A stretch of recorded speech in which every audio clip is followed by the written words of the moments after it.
ची रेंज तुम्ही बघितली तर ही जवळजवळ 1,30,000च्या घरात आपल्याला दिसतीये। पुढे आपण पाहणार आहोत नाशिक जिल्ह्यामधलेच आता आणखीन दुसरे 3 उमेदवार, नाशिक पूर्व, मालेगाव बाह्य आणि बागलाण।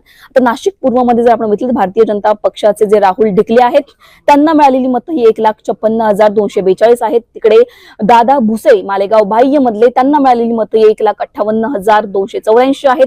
बागलाण मध्ये जर आपण बघितलं तर दिलीप बोरसे यांना मिळालेली मतं ही 1,59,681 आहेत। आता या तिघांची जर तुम्ही विजयाची ही सगळी मतं बघितली, आकडेवारी बघितली, त्यांना मिळालेली मतं बघितली तर ही 1,50,000च्या घरातच आपल्याला पाहायला मिळतात।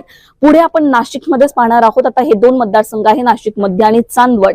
इथे सुद्धा जर आपण बघितलं तर भाजपच्या ज्या देवयानी फरांदे आहेत त्यांना मिळालेली मतं 1,56,689 आहेत। तर जे राहुल अहेर आहेत त्यांना मिळालेली मतं ही सुद्धा 1,48,026 आहेत। आता दोघांना मिळालेली